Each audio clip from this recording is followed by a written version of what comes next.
मधु वर्मा जी को मैं मंच पर आमंत्रित करना चाहूंगी, आप प्लीज मंच पर आइए।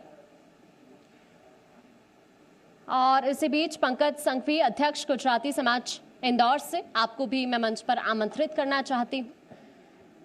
जिस तरह के तमाम कार्य इस वक्त किए जा रहे हैं इंदौर की अगर बात की जाए तो यहाँ पर देखिए, हम लगातार बात कर रहे हैं इंदौर नंबर 1 शहर पिछले कई सालों से स्वच्छता के मामले में रहा है, तो एक नगर निगम की अहम भूमिका इसमें रही है।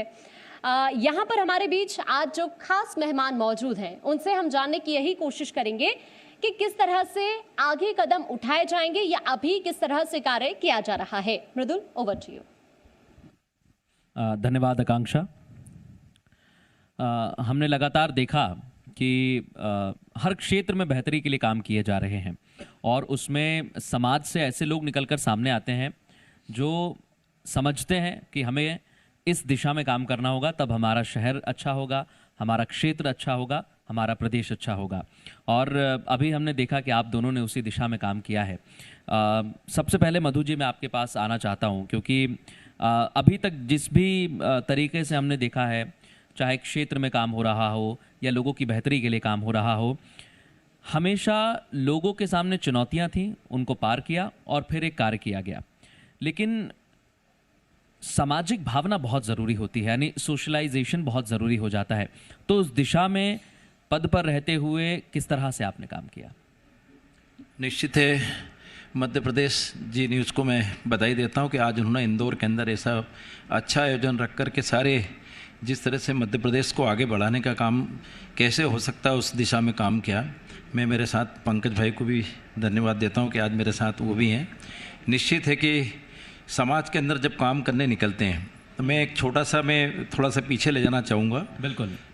कि जब इंदौर विकास प्राधिकरण का पहली बार मुझे अध्यक्ष बनाया तो 2003 में मैं अध्यक्ष बना, तो मेरा कार्यकाल के अंदर वहाँ बजट 40 करोड़ का था। हाँ। हमने हमारी जो प्रॉपर्टी थी उसकी मार्केटिंग की, आईडीए के अंदर बहुत सारे नियम चेंज कराए और किसानों को की उनको भागीदार बनाकर हमने प्लाट्स वगैरह बेचे, पारदर्शिता लाए। तो निश्चित है कि हमने जो लगातार हमारा बजट जो हमने जो 40 करोड़ का था तो अगले साल 200 करोड़ का हुआ, फिर 300 करोड़, हम 1000 करोड़ तक ले गए। और फिर हमें ऐसा लगा कि इंदौर शहर के लोग, इंदौर विकास प्राधिकरण का एक ही काम था कि कॉलोनी ज़मीन अधिग्रहण करना और प्लाट काट करके बेचना और उस योजना के अंदर काम करना।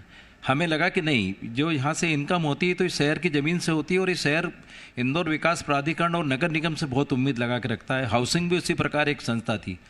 हमने वहाँ पर उसको एक नई दिशा दी कि वहाँ की जो इनकम होती है उसकी गैर योजना के अंदर हमने इंदौर शहर के अंदर, आप देखते होंगे सब लोग बैठे यहाँ के, कि हर रेलवे संपार पे लोग खड़े रहते थे, चाहे सिंधी कॉलोनी हो, जिनिंदौर हो, केसर बाग हो, लंबी लाइन लगती थी। तो उस समय हमने फ्लाईओवर बनाने का निर्णय लिया गैर योजना मद में, और वो आईडीए के पैसों से वो काम शुरू करी। MR3 हो, सुपर कॉरिडोर हो, ऐसे तमाम सारे काम हो। कलेक्ट्रेट बिल्डिंग आप देख रहे हैं 50 करोड़ की, 60 करोड़ की। अब regional park, Atal Bihari Vajpayee regional park हो, MY के गरीबों के लिए OPD हो, क्योंकि गरीबों के लिए वहाँ पर बहुत कम पड़ता था MY अस्पताल के अंदर, तो हमने 22 करोड़ की OPD। और ये सारे काम छोटे नहीं थे, 50-50 करोड़ के, 60-60 करोड़ के, चाहे वो।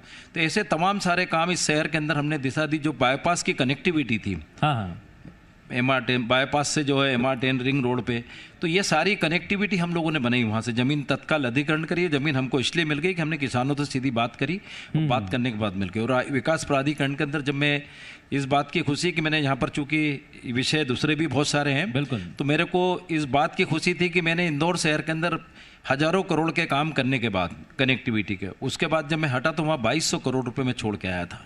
तो मुझे इस बात की खुशी थी कि वहाँ विकास प्राधिकरण को इतना सक्षम और इतना अच्छा बना दिया था कि वहाँ पे आने वाले समय के अंदर लगातार वहाँ शहर के अंदर काम होते रहे। तो निश्चित है कि जिस तरह से आपने बताया कि अगर इच्छा शक्ति और लगन हो तो निश्चित है कि आदमी बहुत काम कर सकता है। और ये शहर हमारा है। और इस शहर के अंदर एक और चीज़ बताना चाहूँ कि इस शहर के अंदर ऐसे हम लोग सारे लोग बैठे हैं हमारे साथ, पंकज संघवी जी भी है, सारे तमाम सारे, यहाँ पर समाज का बहुत सहयोग मिलता है। मतलब ये शहर इतना अच्छा है कि चाहे अभी कोविड के अंदर हो या इसके पहले हो, यह समाज इतना जरा सा सिर्फ अच्छे करने वाले आगे आना चाहिए। तो समाज ये नहीं देखता कौन से दल की सरकार है या कौन लोग कर रहे हैं, वो सिर्फ ये देखना चाहते हैं कि मतलब यहाँ पर जो है काम अच्छा कैसे हो, लोगों की भलाई के लिए कैसा हो। और मैं समझता हूँ उसमें सारे लोग इंदौर के लोग निकल पड़ते हैं, पीछे पलट के नहीं देखते हैं। और उसका एक सबसे बड़ा उदाहरण है कि अगर आप देखें कि राधा स्वामी जो सत्संग में कोविड का वो सेंटर बना है, वो करीबन 10 से 15 करोड़ रुपए लगे, और वो पूरा पैसा जो है लोगों के सहयोग से, यहाँ के शहर के जो लोग थे उन लोगों ने दिया। और आज मुझे इस बात की खुशी, चूँकि मैं भी वहाँ से जुड़ा हुआ हूँ, और तो उसमें उसके अंदर 3500 लोगों को फ्री में इलाज मिला है, वहाँ पर 1 रुपया नहीं लगा और लोग ठीक होके गए। और उस समय हॉस्पिटलों की ऐसी स्थिति थी कि जगह नहीं मिल रही थी। लेकिन ये कोविड, ये राधा स्वामी सेंटर बनने से वहाँ पे क्या है, जब यहाँ पर पेशेंट जब जाने लगे तो बाकी जगह अस्पतालों में भी थोड़ी थोड़ी जगह बनना शुरू हो गई। बिल्कुल, ये बहुत अच्छी बात है, लगातार आपने कार्य किया।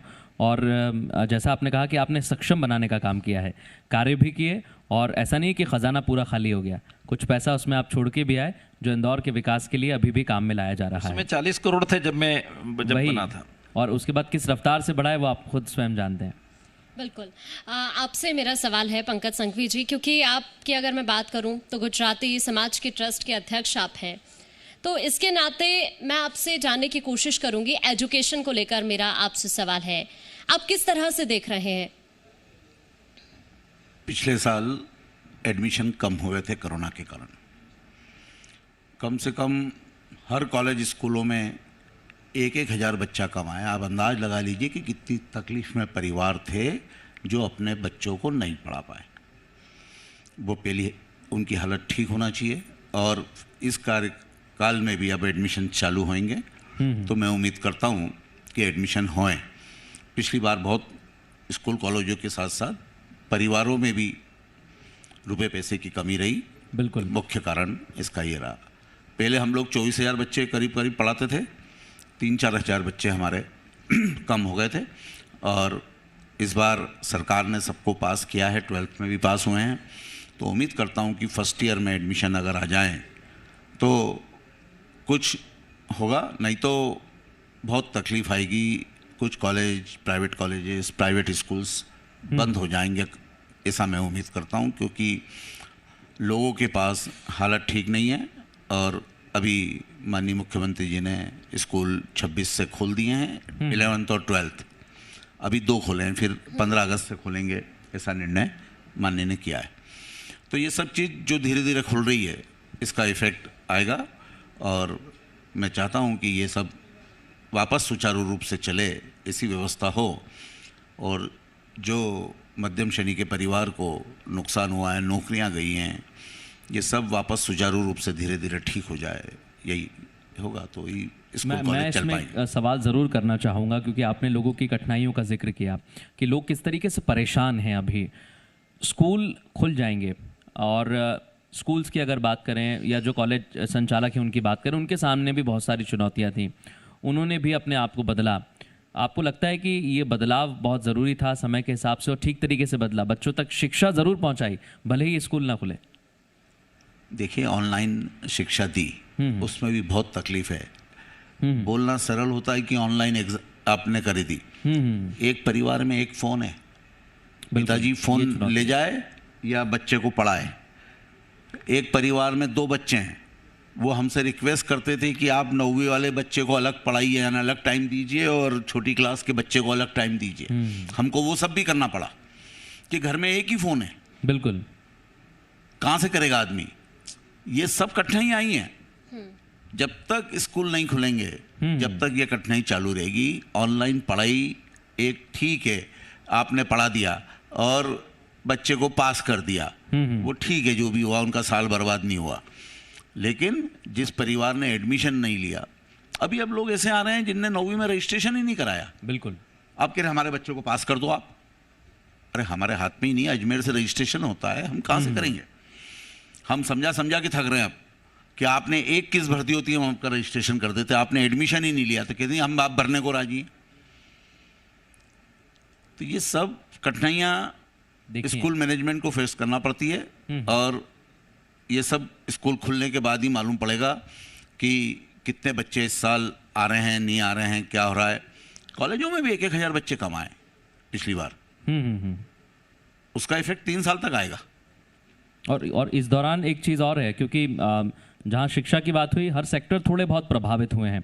मैं मधु जी आपके पास आ रहा हूँ, और कठिनाइयों का जब जिक्र होता है तो कोरोना काल में हमने देखा कि लोगों के पास वक्त नहीं था, वक्त था तो कुछ लोग घर पर थे, कुछ लोग बाहर नहीं निकल रहे थे। इस दौरान जो मदद चाहते थे, जिनको मदद की ज़रूरत थी, उनकी भी आपने काफ़ी सहायता की है। जैसा स्कूलों को अभी सहायता की ज़रूरत थी, उस दौरान उन लोगों को ज़रूरत थी जो सड़कों पर चल रहे थे, जिनके पास खाने को सामान नहीं था, कुछ लोग बीमार थे, दवाइयाँ नहीं थी। तो उस दौरान भी आपने लोगों से चर्चा की और लोगों की काफ़ी हेल्प की। निश्चित है कि पिछली बार जब कोरोना लगा था उस समय के प्रशासन के अंदर जो अपन ने कर्फ्यू, जनता कर्फ्यू जो इस बार लगाया था, पिछली बार भी लगाया था अपन ने, लेकिन उस समय 3.5 महीने तक कोई भी ने मतलब किराने की दुकान भी नहीं खुली थी, दूध का बूथ भी नहीं खुला था, किसी को मतलब निकलने की वो नहीं थी। इतनी सख्ती थी कि उस समय अगर मैंने जब उस समय मेरे को इस बात की खुशी है कि मैं एक जनप्रतिनिधि के नाते मुझे चुनाव से कोई ज़्यादा मोह भी नहीं हो, चुनाव से कोई वो भी लगाव नहीं अब, कि जब उस समय जब मुझे मौका मिला तो मैंने एक चीज़ करी कि मेरे परिवार के अंदर मेरी बहू को मैंने बोला, बेटा मेरे 2 नाती पोते हैं, 2 हैं, तो दोनों को क्या है कि वो मेरी बहू डर रही थी बहुत कि पापा आप निकलोगे तो ये हो जाएगा। तो मैंने दूसरे दिन निर्णय लिया और दोनों को मैंने उसके पियर भेज दिया, किसको मिसेस को बोला, मैंने कहा देखो मैं सार्वजनिक जीवन में जी रहा हूँ, इस समय मेरी ज़रूरत है किसको, मेरे मतदाताओं को, मेरे क्षेत्र के लोगों को। मैंने कहा चुनाव हार गया इसका मतलब ये नहीं कि मैं उनसे दूर हो गया, और मैंने उनको दोनों को भेजा और दूसरे दिन से मैं पूरा निकल गया। तो मुझे इस बात की खुशी है कि मैंने पूरे, चाहे वो गरीब बस्ती हो, चाहे मिडिल क्लास के लोग हों, कम से कम मैं समझता हूँ कि 4.5 करोड़ से 5 करोड़ रुपए का अन्न बांटा। और वो अन्न क्या है, कुछ हमने अपने पास से थोड़ा बहुत लगाया, मैं इतने पैसे वाला, लेकिन लोगों ने मुझे इतना सहयोग दिया कि जैसे किसी को भी मैंने फ़ोन किया कि मुझे 100 कुंटल या 200 कुंटल आटा चाहिए या मेरे को इतनी दाल चाहिए, तो मैं समझता हूँ जितना बोला उससे ज़्यादा दिया। मैं हमेशा जब सवेरे उठता हूँ तो भगवान से अपने लिए नहीं मांगता हूँ, मैं उनसे कहता हूँ कि जिन लोगों ने उस समय मेरी मदद करी, मैंने लोगों के साथ, लोगों के लिए, लेकिन मैं उनको स्वच्छ देखना चाहता हूँ क्योंकि उन्होंने मेरे फ़ोन पे इतना किया। मैं समझता हूँ कि मैंने कम से कम 1 लाख परिवारों में कितना स्वयं ने जाकर दूसरों से नहीं बंटवाया, मैंने स्वयं ने हाथ जोड़ के उनके घर पे अनाज देने गया हूँ, सारा ही राशन, 10 किलो आटा, 1 किलो दाल, 1 किलो चावल, शक्कर, तेल, ये सब जाकर वो 2-2, 3-3 बार देकर गया। और जब मैं जब ऐसी अच्छी कॉलोनी, पास कॉलोनी में गया हूँ, जब राशन के लिए लेकर सूची बनवा लेते थे हम लोग पहले वहाँ से कार्यकर्ता से, और फिर जाते थे हम लोग उनको देने के लिए। तो उस समय जब वो लोग राशन के लिए आते थे ना, तो मुझे ऐसा लगता था कि देखो इस समय कितनी ज़रूरत है।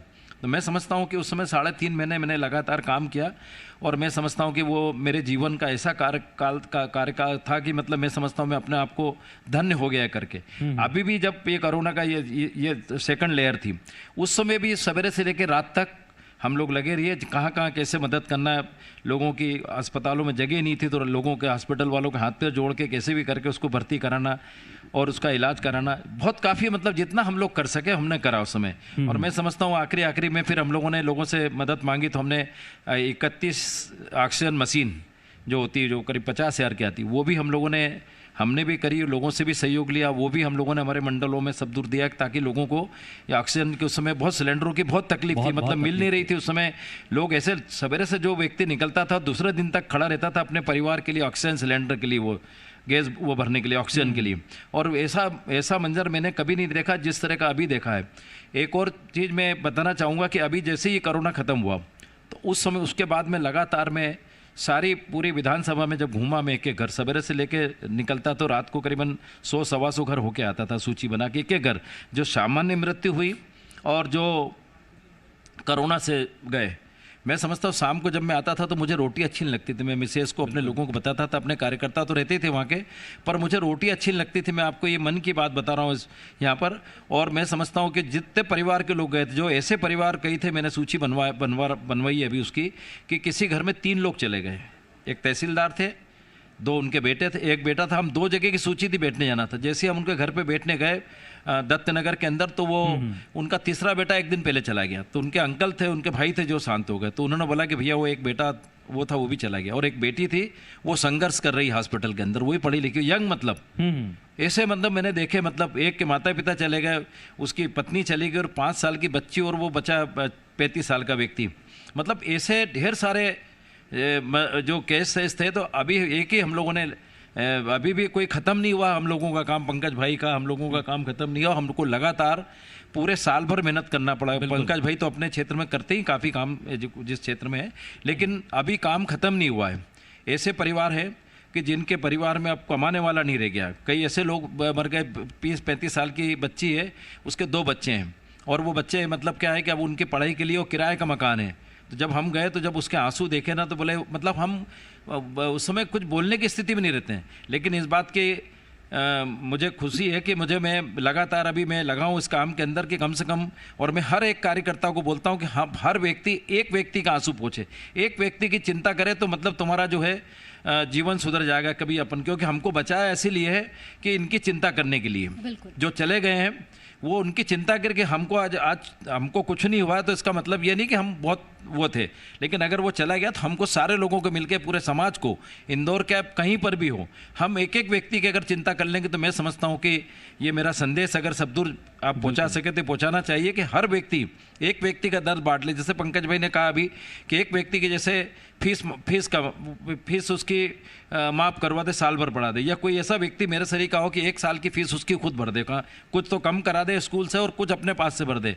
ऐसा मैं अभी 4 लोगों के कराया, मैंने अल्पाइन स्कूल में भी कराया, ऐसे कई जगह रोज़ जो लोग आ रहे हैं। तो चिंता करके ऐसा नहीं कि फ़ोन कर देना, मैं जाके निवेदन करके रिक्वेस्ट करके उन स्कूल में या उस संस्था में जाके काम लगातार हम लोग कर रहे हैं। तो और मैं समझता हूँ कि इस कोरोना के अंदर आने वाली जो तीसरी लहर है, ईश्वर करे नहीं आए, लेकिन उसके प्रति भी हम लोग जागरूक हैं कि लोगों से सब दूर बोल रहे हैं कि मास्क लगाएं। और आज समाज में इस तरह के लोग बहुत कम मिलते हैं जो आपदा में अवसर नहीं तलाशते बल्कि लोगों की मदद करते हैं। समाज को जरूरत भी ऐसे ही लोगों की है जिस तरह से आप लगातार कार्य कर रहे हैं।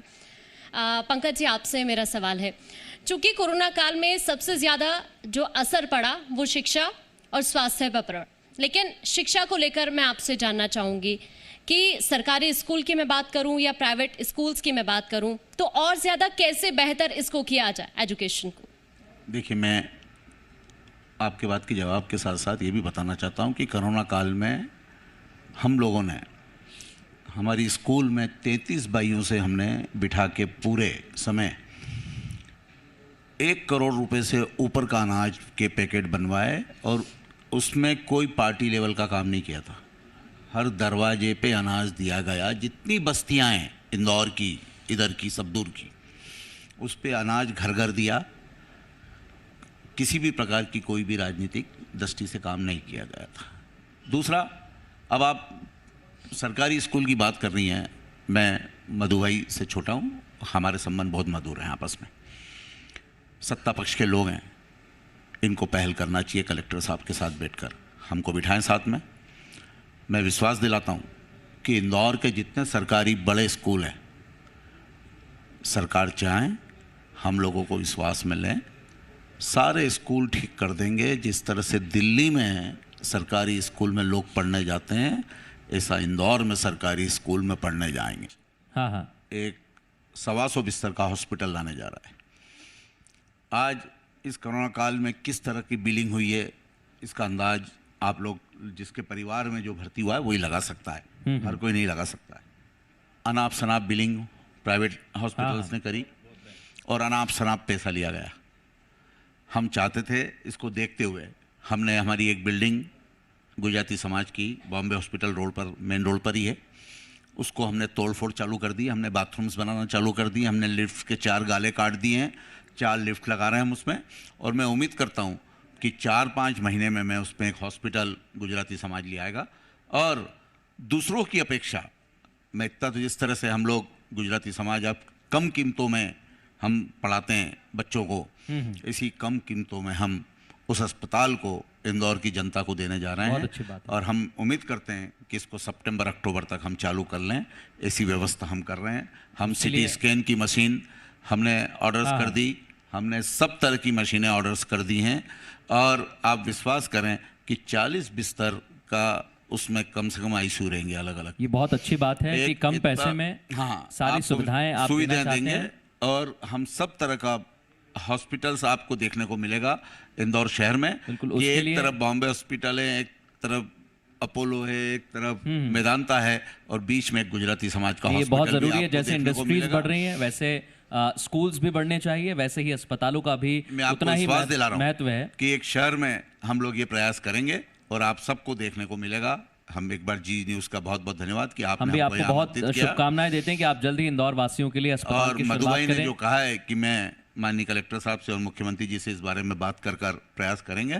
तो मैं विश्वास दिलाता हूँ कि सरकारी स्कूल सारे ठीक हो सकते हैं। इसका प्रयास मधु भाई करें, हम सब उसमें सहभागी बनेंगे। आपने हमको यहाँ इस बात के लिए बोलने का मौका दिया, आप दोनों को बहुत बहुत बहुत धन्यवाद देते हैं हम, क्योंकि समाज की बेहतरी के लिए हर जगह से जब हाथ से हाथ मिलते हैं तभी हम काम कर पाते हैं। और इसमें जैसा आपने कहा, इंदौर वासियों ने बहुत आगे रहकर कार्य किए हैं। आप लगातार ऐसे ही कार्य करते रहें। बहुत शुभकामनाएं, बहुत धन्यवाद इस खास चर्चा में शामिल होने के लिए। बिल्कुल। और इसी बीच अब वक्त हो चला है सम्मान का, तो मैं अपने चैनल के सेल्स हेड राजीव त्रिपाठी को मंच पर आमंत्रित करना चाहूँगी कि वो मंच पर आए और वो यहाँ पर आकर इन सभी लोगों को सम्मानित करें। अब बात जिस तरह से हमने की है भविष्य को लेकर इन दो खास मेहमानों से, स्वच्छता के क्षेत्र में जैसा कि हम बार बार जिक्र कर रहे हैं, नंबर 1 है इंदौर, और क्या कमी है, इसको कैसे पूरा किया जाए, ये जानने की कोशिश हमारी रही। इसके अलावा जिस तरह से हम पंकज संघवी से बात कर रहे थे, मधु वर्मा से बात कर रहे थे, उनकी तरफ से क्या कार्य इस वक्त किए जा रहे हैं उनको जानने की हमने कोशिश की है। और स्वास्थ्य के क्षेत्र में भी क्या कमी रह गई, उसको कैसे पूरा करना है, ये जानने की कोशिश हमारी तरफ से की गई है।